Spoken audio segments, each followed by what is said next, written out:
everyone, welcome back to my very late October wrap-up. I have just not found any time to record, so let's just dive in since I read 8 books this month and 7 trade paperbacks. The first book that I read in the month of October was The Glass Arrow by Kristen Simmons. I got this finally off of Book Outlet because they had it and I've been dying to read this book. And unfortunately, I really didn't like it. I ended up giving it a 2-star rating. The Glass Arrow follows a world where women have essentially no rights and they're treated like slaves and they're auctioned off based on pretty much their fertility. And our main character has been living in the wild her entire life, and then she's captured and she's brought into this new world. She's sent to sort of a training camp where she's supposed to be auctioned off. And I don't know, this book just fell incredibly flat to me. The first about almost 200 pages were incredibly slow and boring. It was trying to establish the character in the world, which it did a decent job at establishing our main character, but it did absolutely nothing for the world building. There's almost no world building in this book, and it sucks because this sort of dystopian future kind of book really needs a solid ground for the world building, just so that you could really immerse yourself in the book and not be left with gaping plot holes and questions about how things work in the world, etc. Really, the only reason I gave it a 2 stars is just the idea behind the book was what really captured my attention and what really made me finish the book. The second book that I read was Before I Go to Sleep by S.J. Watson. I ended up giving this a 5 out of 5 stars. I did a full video review, so I'll link that down below if you want to check it out just for a more in-depth review. But all I'll say is that this is about a woman who loses her memory every time she wakes up in the morning, and she relies wholeheartedly on her husband to pretty much tell her her life. Until she gets a call from a doctor telling her to read a journal that is hidden in her closet, and sort of everything kind of ensues from there. Can she trust the doctor? Can she trust her husband?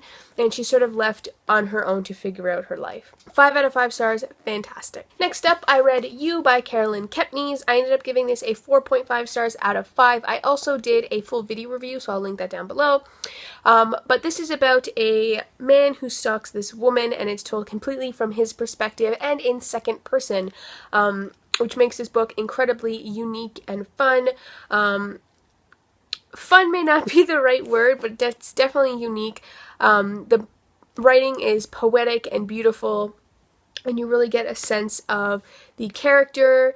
Definitely go check out my video review. Next up, I read Archetype by M.D. Waters. This book is very interesting simply because of the genre. The genre is dystopian thriller, psychological thriller, and it's futuristic. It's so great. I ended up giving this a 4 out of 5 stars. It follows this woman who wakes up and she has literally no memory. She actually has to start from scratch. She doesn't even know the name for skin or anything. She's literally at 0, except she's an adult. And she meets her husband for the first time, and she's sort of happy, but she keeps getting this gnawing feeling that things are not what they seem. She gets these dreams that are telling her information that's contrary to what her husband is telling her, and it is just an exciting thrill ride. I really enjoyed it, and I would recommend it to anyone who thinks it's interesting, because I don't know, the different elements of the psychological thriller and then the dystopian world and just a thriller in general, pretty much pulling all the best elements from each of those genres and putting it in here. The only reason I gave it a 4 instead of a 5 is I felt the world building was a little rocky. I really would have enjoyed and appreciated more world building, because there were just a few questions that I wanted answered that never got answered. And then after that, obviously, I had to pick up the sequel, Prototype. It's a duology. I ended up giving this one 4 stars as well. It was a great conclusion to the duology. I definitely enjoyed the first book more than the second, but that's not to say that this is awful and you shouldn't read it. It's great. This duology is definitely worth reading if you're interested. Next up, probably the most exciting book of my month was 172 Hours on the Moon by Johann Harstad. This is a translated novel. I gave this a 4.5 out of 5 stars. I absolutely loved this book. I flew through it in a day. It was so engaging and creepy and scary. It is fantastic. So this book pretty much is in a world where NASA has lost almost all credibility everyone's lost interest in space. So in order to sort of amp up that interest, they decided to hold a lottery across the world for 3 teenagers to go up into space to see the moon with a few other astronauts. And of course we follow those 3 characters as they go up. The one thing that I really hated about this book, really, and the reason I gave it a 4.5 stars instead of 5, was just you have to suspend your belief that NASA would actually send up 3 teenagers to the moon. This book would have functioned on it would have been so much better if it was just a normal, like, space mission with, 3 astronauts instead of 3 teenagers, part of the crew, etc. So that's the really only thing. But if you could just suspend your belief just for that, you'll really find that this is a fantastic, creepy book. It touches on a lot of very interesting topics, and I don't know, it's just fantastic. It was so creepy, and I've always been like a little scared of space. Like every space movie I've seen, something always goes wrong, and everything is just a complete clusterfuck.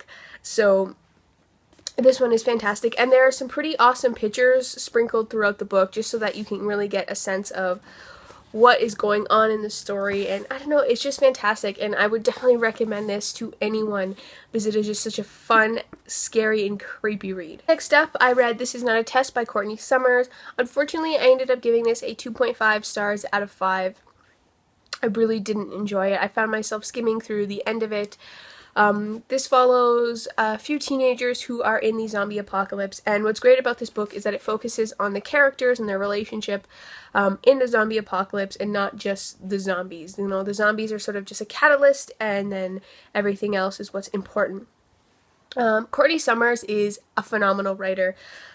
She has such a way with words. She's poetic and lyrical, and it's fantastic.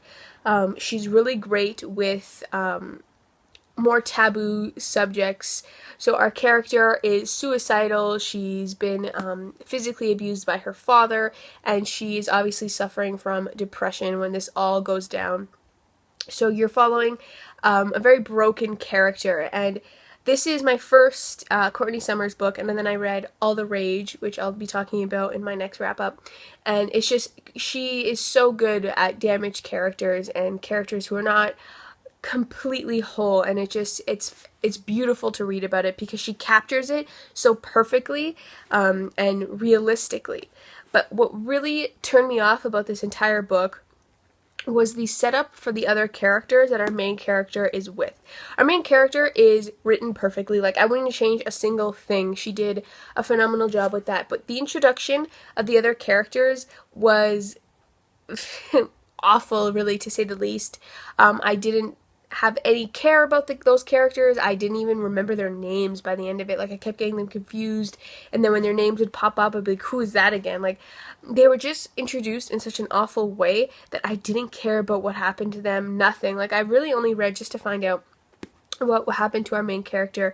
I know there's a sequel to this book that I definitely will not be picking up just because I don't care. So it's really sad that I didn't care about the rest of the book other than the main character. Just because, her story is part of like a bigger story. So even though that was written perfectly, it's not enough to save the book. So, and the last book of the month that I read was one that everyone has probably read or is going to read, and that is Alumina by Amy Kaufman and Jay Kristoff. I picked this up as soon as I got it from the bookstore, and I'm not going to show you any of the pictures or anything, so I'm sure everyone else is going to do that. But I ended up giving this a 5 out of 5 stars. It was absolutely great. I love the way it's written. It really gives a different side of the story, and the ending is what really sold me on the book, and I am super, super excited for the sequels. On to the trade paperbacks that I read. I read volume 4 of Saga, 5 out of 5 stars, of course. I actually have all these in comic book form, so I finally buckled down and read all of them. I also read volume 5 of Saga, and that's of course another 5 out of 5 stars. I cannot wait for the series to pick back up. So I also read volume 20 of The Walking Dead. This is All Out War Part 1. I am finally pretty much caught up with the entire series. I read the last few volumes, and I'm pretty sure I gave them all a 5 out of 5 stars. The story is just phenomenal. I'm so excited excited to see where it goes. It kind of leaves off on a great sort of cliffhanger moment, the last volume, and it's great. If you watch The Walking Dead show and love it, you'll definitely love the comic book series just because it goes in a different direction than the show, and you're just getting like 2 for 1 really. So you should definitely pick it up. They're all fantastic. So on to my currently reading. I am currently reading A Knight of the Seven Kingdoms by George R. R. Martin and illustrated by Gary Gianni. I think so. I've got about like 50 pages left. It was so great being back in this world with new material since I've never read any of these short stories since I was waiting for this beautiful, beautiful illustrated copy. I really enjoyed the first story. I gave it a 5 out of 5 stars. The second story, a 4.5.